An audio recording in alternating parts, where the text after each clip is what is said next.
This will not take 8 hours, but thank you very much, everyone, for joining me as we do a little lunch and learn here to talk about the DoD Risk Management Framework.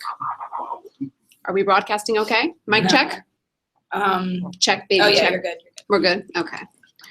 So the DoD Risk Management Framework. All right, I'm not handling your Slack messages, though. You can exit out of it. Please stand by. We have technical difficulties. As you were. So this is basically the process that DoD follows in order to authorize a system to go live, meaning to become operational and to be used by users, hopefully in an approved data center. You know what? I'm going to make this. Can I do the slideshow version so I can see? Yes. Will that work? So what changed? So we've been following this process in the DoD since the dawn of time. But there were some major policy changes that occurred pretty much in 2014, and that's where we shifted from what used to be called DIACAP and information assurance processes, for those of you that recall those terms, and followed the risk management framework. There's two major DoD What? When you Don't go full screen. Go back off of full screen. Yeah, Sorry. when you went full screen, it killed it. Yeah. It's okay. Okay. Let me just make it bigger. Is that better? Yeah, for some reason that killed it. We'll have to look into that. Technical difficulties? Please stand by. Is that okay? Yeah, that'll come back. That one's working. Oh, I think I am. So we shifted from information assurance and now used the buzzword cybersecurity and no longer call it DIACAP. We now call it RMF, the Risk Management Framework. I'm not really quite entirely sure why they made this change, other than they did want, it says they're a unified approach. So really all federal agencies now follow this basic process, even though there is plenty of room for individual changes and emphasis at different services. But technically, they're all supposed to be following this risk management framework. But of course, in the DoD, they call it the Risk Management Framework for DoD because they have other restrictions and things that other federal services do not have, and civilian agencies. So they're based on, mostly based on National Institute for Standards and Technology, NIST. So if you go to the NIST website, you can see a lot of where this information came from. And in the DoD, all systems really had to be transitioned out by 2017 from the old DIACAP into the new cybersecurity framework. So that's why you may see and hear a lot of your customers talk about, hey, we've got to go through this process, because what had happened was under the former DIACAP, a lot of data centers just kind of handled that for you. I wouldn't say it was an easy process, but there were a lot fewer controls and it was a lot less detailed. Now that we're moving towards this new system, a lot of data centers and hosting facilities are asking the individual system owners to be responsible for that. So that's certainly what's happened in some of our clients here at 540. So with that, couple more differences in what's changed. A lot of what's changed is terminology. So you may have heard people use the term DAA or certifying authority. Those terms no longer exist in this new framework. We no longer have a concept of a PM for a system. It's an information system owner, and they actually draw a distinction between information system owner and information owner. So someone can own the system, but someone else is responsible for the information on that system. We don't certify anymore. We authorize. Some people may ask, hey, where's my scorecard from DIACAP that doesn't exist anymore? It's now a system assessment report. And you may have heard data centers have MAC levels 1, 2, and 3. Those have kind of gone away, and now we do a system categorization. So, but in general, I would say the biggest differences is a lot more emphasis on documentation, a lot of emphasis on continuous monitoring. You always had to monitor your system to make sure the security posture was not compromised with new changes to your configuration, but now it's a lot more focus on that. And there's some automation support because DoD has selected the use of EMAS, is an IT system that's supposed to help you with this process. And we know IT always helps, so it's a great system that you actually have to be trained on. And a lot of the records are actually maintained in this EMAS system, and that's something that wasn't there before necessarily in the DICAP. But it is a lot more detailed. So under DICAP, for like a MAC 2 system, you may have had 100 to 200 controls. Under this system, you have over 1,500 assessment procedures and controls that you have to answer to. So it's a lot more detailed. And that makes us a lot more secure, right? Maybe, maybe not. So there's a very distinct process to follow. There are 6 steps that are part of the RMF process. And without going through these steps and without getting your authority to operate, your system cannot be operational in, and we're focused right now on the DoD because I'm not too familiar with outside civil agencies and civilian agencies, but without this authority to operate, you cannot use your system, you cannot go live. So it is pretty critical, and if you don't follow these steps and you don't get your authority to operate, you're dead in the water, and it's a showstopper for your application. So there's 6 steps. We'll go through them rather quickly in more detail on subsequent slides. So step 1 is about categorizing your system, and by that they mean what is the risk associated from a cyber perspective of your system. So they look at 3 areas, and you may have heard of these before: CIA, confidentiality, integrity, and availability. So confidentiality is what? It's unauthorized disclosure. It's the bad guys get a hold of your data when they're not supposed to. Or actually, it's not even the bad guys, it's anyone who doesn't have an approved need to know gets a hold of the data, the information that's in your system. So that's confidentiality. Integrity is the data is not, there's something wrong with the data, or it's not accurate, or there's an integrity problem with the actual data. And then availability. Your data center gets blown up, or somehow the system's not available, there's a failure. That indicates that's an availability issue. Yeah. Actually, squirrels and pests are like a huge deal. Rodents in data centers chewing through wires and that sort of thing. Data centers that shall remain nameless had huge failures, and they couldn't identify what the issue was, and it turns out it was a squirrel. True story, bro. Squirrel. Squirrel. So in the areas of confidentiality, integrity, and availability, the authorizing official, and we'll talk about who that is, has to subjectively say what the impact to national security is on that. So if you have a system that has APIs to publicly available data, you might say that the impact of that getting in the hands of the wrong user is low because it's publicly available data and it's out there anyway, as opposed to something that is perhaps classified or has a different classification level. So if something is low impact, it means there's a limited adverse effect to national security if the confidentiality, integrity, or availability were to be compromised. So this is all new. All this process is new to the DoD RMF process. In addition to these subjective categorizations, they have these what's called overlays. So there's additional controls if your system is classified, and additional controls if you have personally identifiable information or PII. And this has really nothing to do with technical compliance that we have to do, like STIGs and IAVAs. This is, they're complementary, but this process here is really separate. And I say it's subjective because it's the information system owner and the authorizing official who's the one that will literally sign the approval to operate that has to look at this and identify which is the right categorization. There is some room that they do, there are some instances where they have prescriptive system categorizations. For example, if your system is deemed one that does intelligence operations, not necessarily the business of managing intel, but intelligence operations, you're automatically high on all of those 3. A typical low system has about, so you can imagine what a high plus classified information. It could take you probably a year to document all that. So I'm working on a new program, so we would be going through all these steps.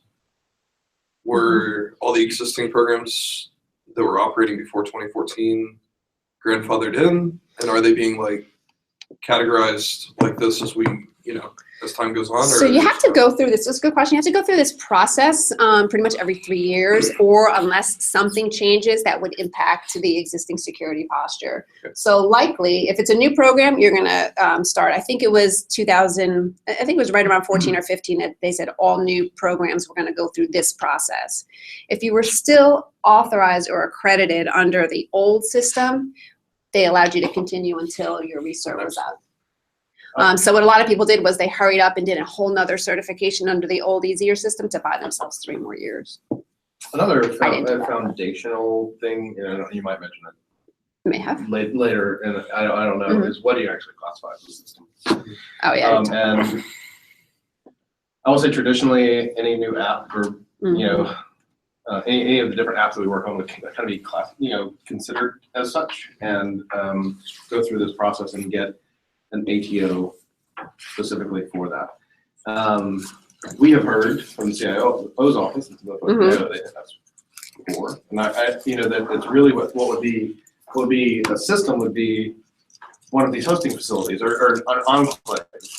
And then if you're just putting your app in there, you're part of that.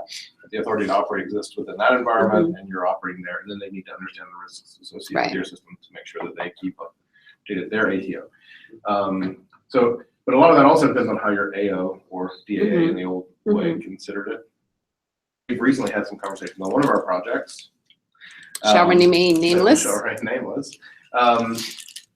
That even told us that app, we don't need to go through an ATO process. We will not actually receive an ATO. They will receive the ATO, and we will be assessed. Yeah, so it's a very good point, and there is a whole kind of decision tree associated with defining what a system is. But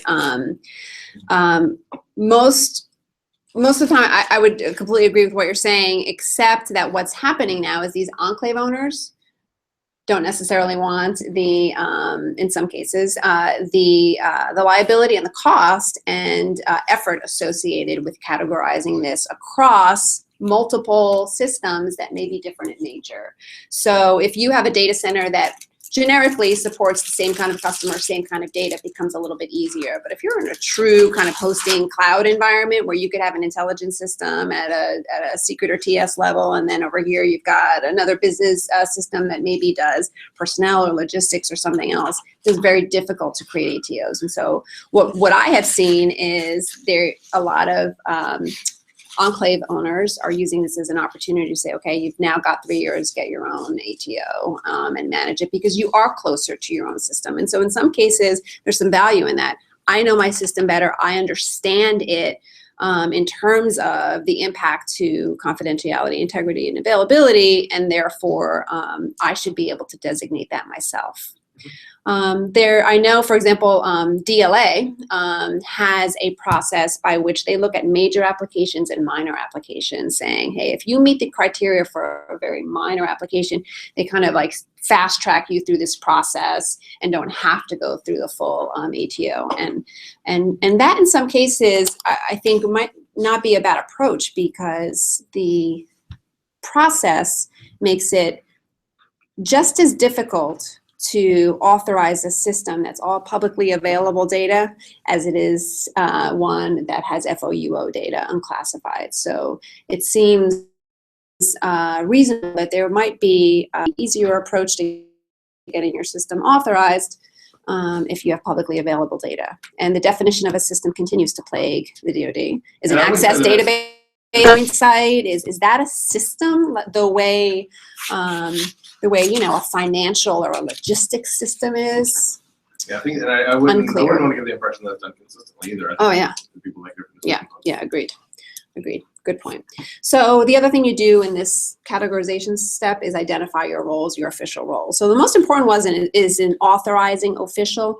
He is or she is typically general officer level, senior executive service, and they are literally taking the responsibility for the ATO and the authorization for your system. So if they authorize a system to go live and say, we are audit ready, we go through the audit, they go through all this stuff, and there is some kind of a breach, they are owning that responsibility. So it is something to be taken quite seriously.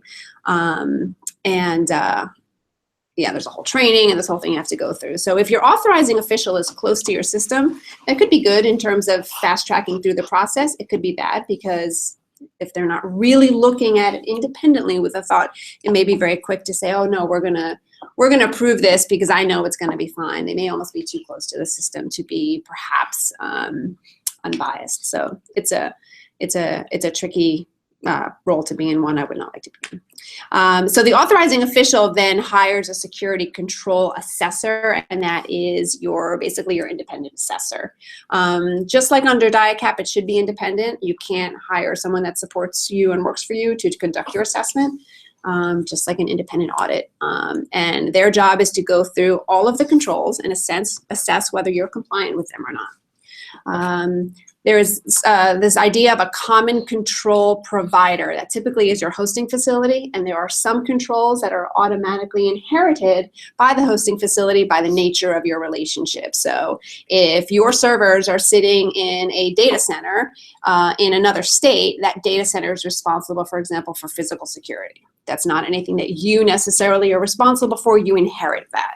Now, you are responsible as the authorizing official to make sure that they're following their processes, to understand what their physical security controls may be, and to have some sort of reasonable assurance that that's happening. And how do we do that? But typically a service level agreement where you actually enter into an agreement with your hosting provider that says you will provide me a relatively secure physical environment.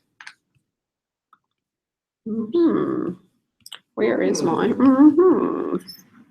There it is.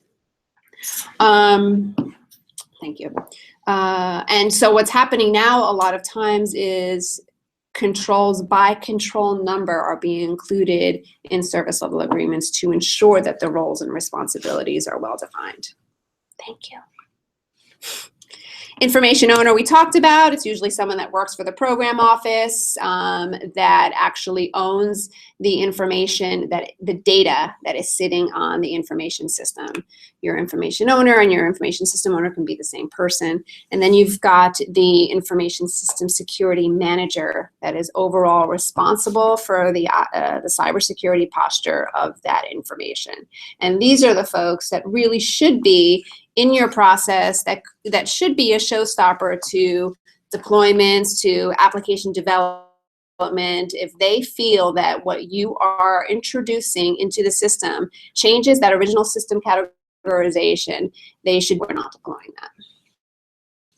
And typically that's a government person with an action officer. That could be a contractor as well. So after you've gone through and you've said, okay, my system is low impact for confidentiality, integrity, and availability, for example, you automatically receive a list of controls associated with that. This is a selection of controls based on low categorization. There is a group of families of control. You can see them listed there. We break them up by priority 1 and priority 2. And you can see for a low system, so could even be publicly available data that we are just putting into a dashboard and making available to users, 481 assessment procedures alone for priority 1, and 567 for priority 2. And it didn't have enough room to list all of those control families, but they are in the backup slides. So so it's a lot of stuff. And some of these assessment procedures actually have individual, what they call CCIs underneath them that are actually even more detailed yet. So step 2 is select, but it kind of happens automatically. As soon as you categorize your system, you have a baseline of these controls. And it's literally a spreadsheet of 1,500 lines, and you go through each and every one of them. I have examples of what that might look like. And you have to demonstrate how you implement that, which is really step 3, which is implementation. So it's not enough to say, yes. Oh my gosh. I wish you all could see Yang's t-shirt that he printed my slides off and ironed onto his t-shirt. So it's not enough to say that you do it.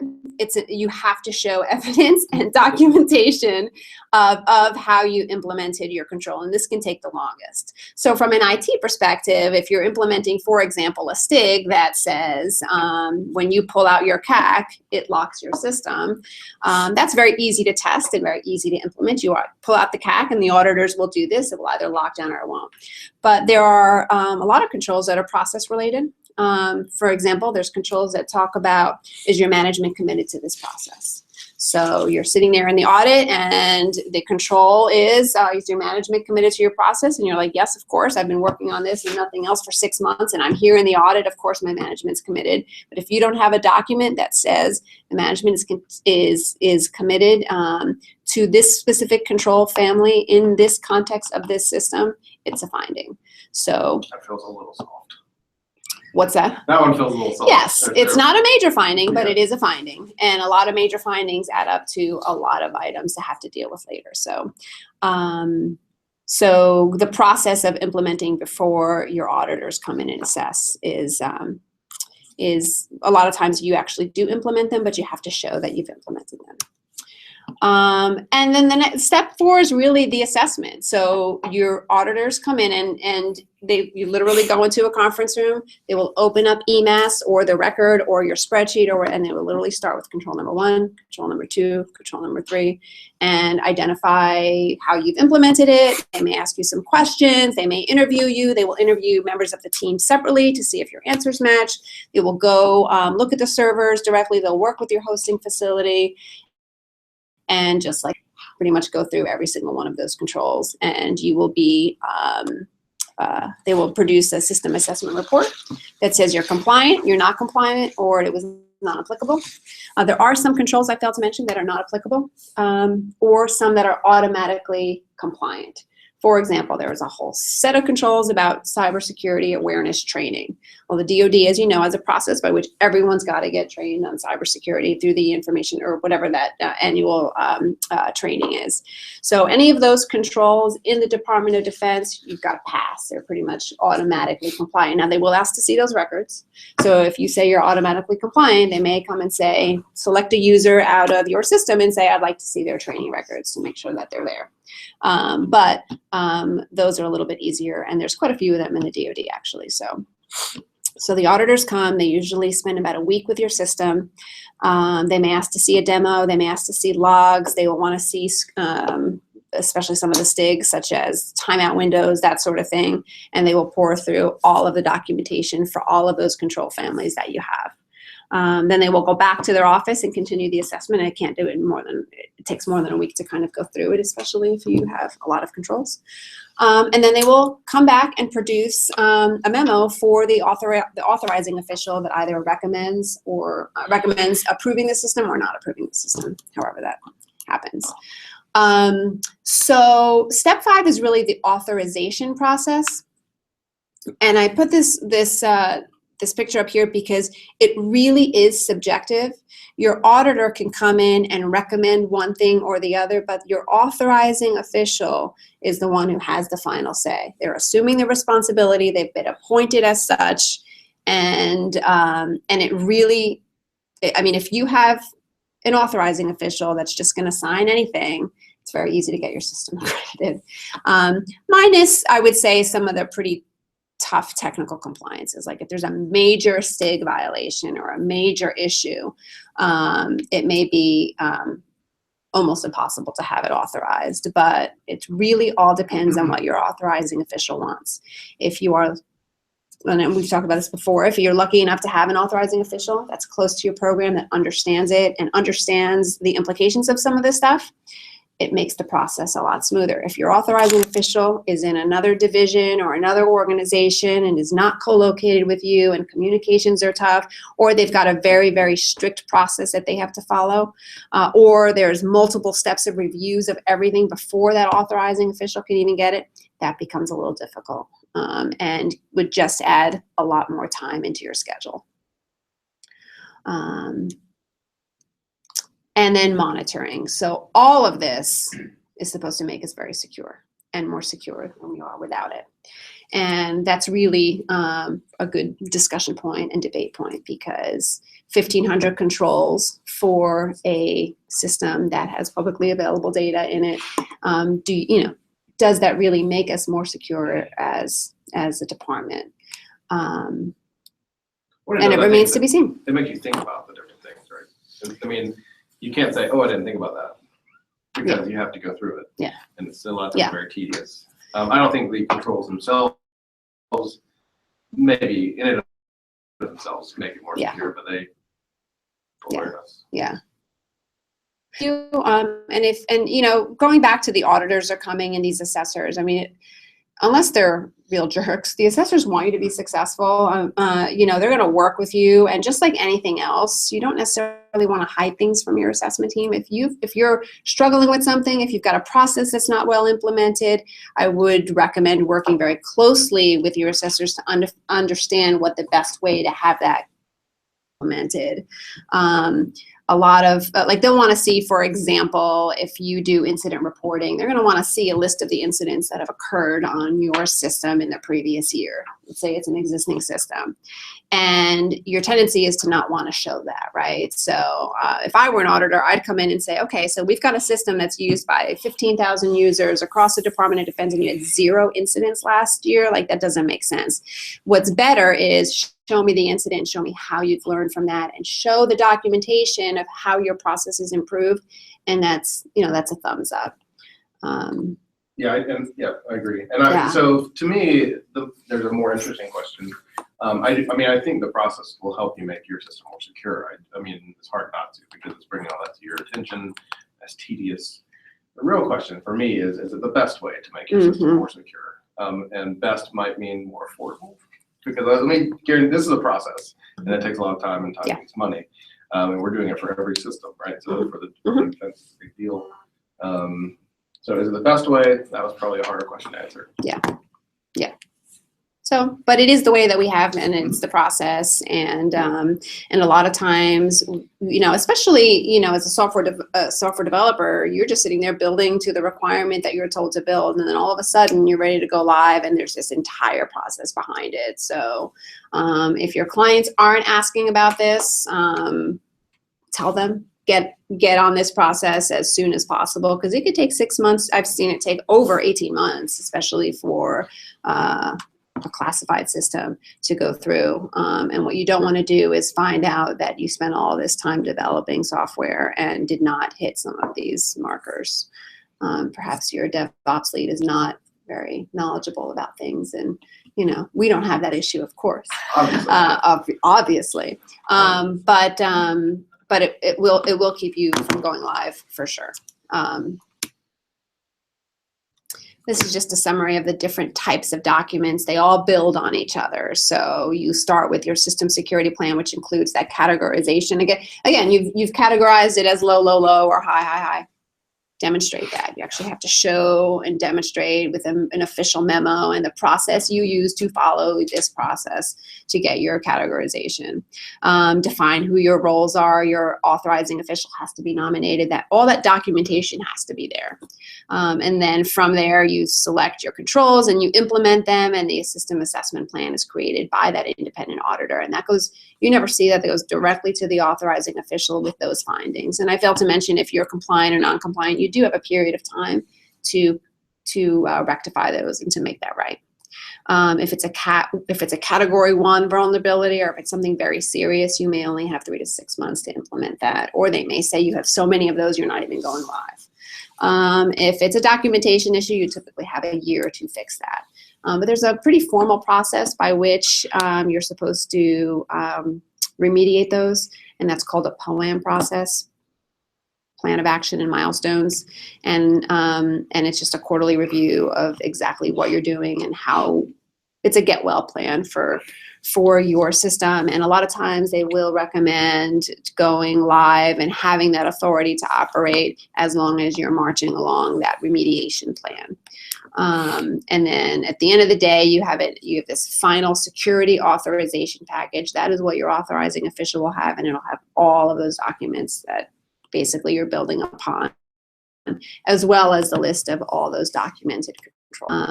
And then there's a process that you would identify in your continuous monitoring plan of how you review those on an annual basis. So some of them require, out of those 1,500 controls, you could have 10 of them that require an annual review, and some don't have to be reviewed but 3 times a year. And then you do it again.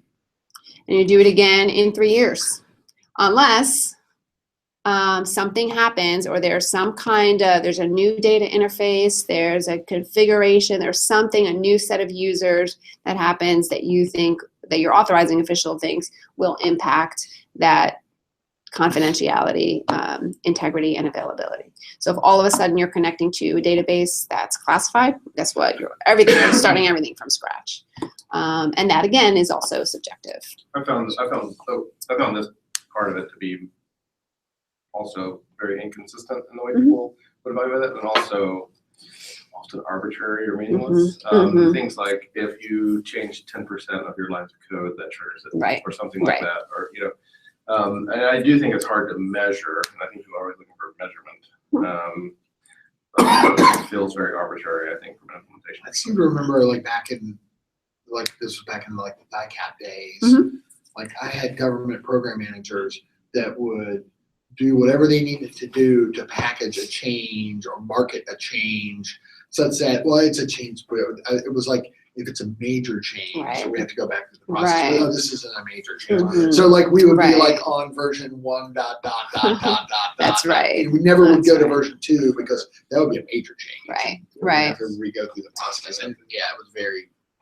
Yeah, it's, you're playing the game, right? So so whatever process you follow, whether it's lines of codes or minor major change, they're gonna want to see the documentation in your certification accreditation plan, that's an artifact, and your configuration management plan, that's an artifact, and your program management plan, like all of those things, it all has to be documented there, and the auditors will look at it. Now, no one comes to you and says, I'm going to check up on you and make sure that you did it. Your authorizing official might, though, depending on how engaged they are. And most of that stuff, lines of code, doesn't matter. What you really have to think about, and we should all be asking ourselves this question, whether you have an official role in your system or not, is, did I change the impact to national security in confidentiality and integrity and availability in some kind of a way? Did I alter the cyber posture? And it actually takes a lot to alter the cybersecurity posture of a system that in the government takes a long time to develop. There's plans, there's funding, there's contracts, there's things that have to happen in place that are long lead items for you to really change the posture of some things.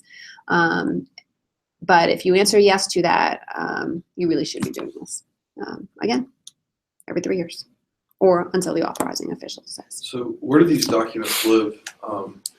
And are they kind of considered to be living documents where, as you make changes, you can just push the, the updates to the document so that when this time comes, it's like been revised. Yeah, certainly.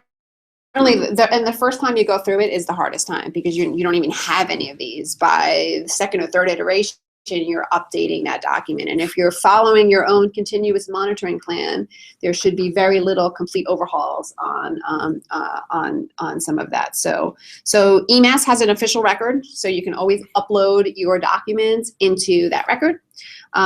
They would remain electronically on your shared drive by whom you designate in each document.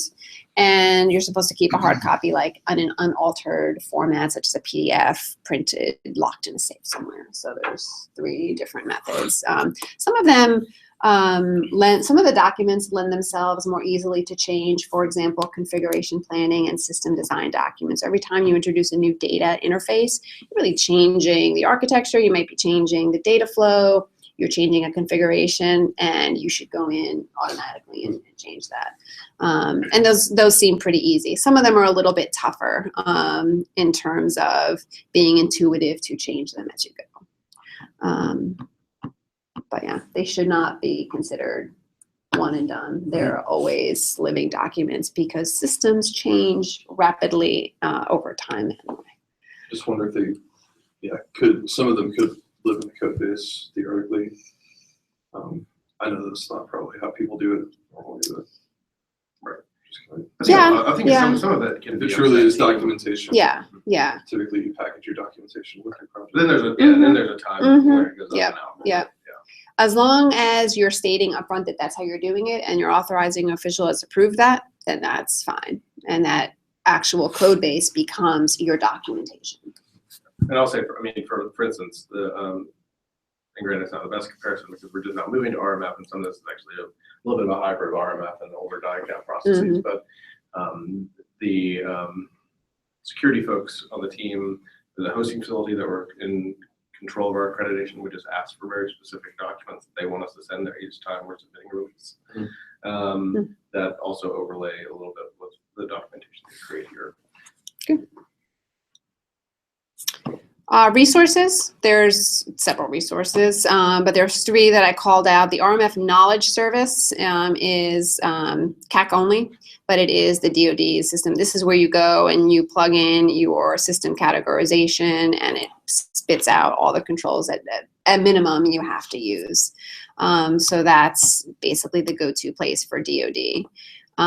DISA, over to the right is another one. A lot of the STIGs that we have to follow, you can really download there and get more information on that. And then NIST is where a lot, I won't say all, but a lot of the framework really came from guidelines and regulations in NIST. So that's another service, that's another resource for you or anyone who wants to learn more about this. And here's the list of all of the control families that are part of the DoD RMF process. And depending on whether you're low, low, low, or high, high, high, or someplace in between, is how many of those individual assessment procedures under each one of those families. So I have 2 questions. Yes. One relates somewhat to this. Is it a generally accepted best practice, or is it a requirement that categorization, for example, if you're building a new system, is it generally the process that categorization happens first before you start building anything, such that you know what control families would apply to systems, so you can build those controls in as you're building it? Or does it happen somewhere further down the line and then you're potentially having to go back and retrofit some things? Depends on what your requirement is. I mean, if you start building up front and you know in full what your requirement is, that's really what drives what your system categorization is. But as you develop, if your requirement starts to change and now they want to interface here, or now they're going to expose this other data, or now, your system categorization could change during that build process. So as early as possible is what I would say would be the rule of thumb. You can always start. There's plenty of work to start with. I mean, and there's 1,500 or 1,100 controls just there alone, so it's a good place to start. But at some point, you have to audit a particular system at a particular categorization. Do we have that built into our 540 framework as far as a standard process? Yes. Yeah. My other question, so I hear a lot, like on the radio or going around, about FedRAMP. What's FedRAMP compared to this? So FedRAMP has to go through its own authorization process, and you DevOps guys might know more about this than me, but this is, when you're in a DoD hosted facility, there's this process, but these other outside of a DoD facility have to follow a process as well and go through all of those controls as well, but at a much greater level, a much more detailed level and complex level. It's more non-DoD. And because it's very specific, I think. Right. FedRAMP is the cloud computing, where the purposes of die-cap, particularly for information assurance controls, and RMF roughly has sort of planted that and looked at it more from perspective of risk, but as you deploy it, there's FedRAMP. There's also another one that was FISMA accredited, or FISMA controls, Right. which have to do with any non-cloud specific.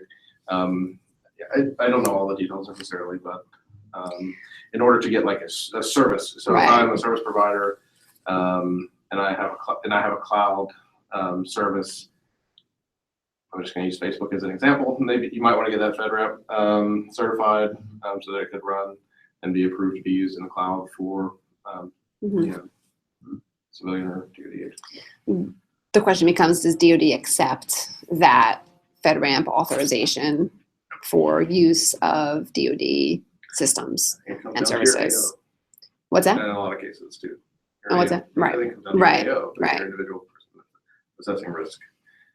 There's some general policy guidance on it, but Yeah, the SRG, there are different levels of FedRAMP, so it's like a FedRAMP plus that you have to do for DoD. Right. You can't just do the Right. regular. Whereas other agencies, civilian agencies, are less restrictive when it comes to that. I'm trying to think of another example. Kind of like Yeah, that's one of those. if you have official record keeping systems and they've got to be certified through a specific process as an official record keeping system, this would kind of be the same thing from a cyber perspective. It's expensive, long, but I think it's a good thing for companies to do if you want civilian agencies to use you in the cloud. Fun stuff. Actually, it's like not fun at all. Not fun at all, but necessary evil. Going once? Any questions from my live audience? I tried to start a chat on YouTube. But it wasn't. All right, this concludes our RMF presentation. Thank you, and make it a great day. Oh my God.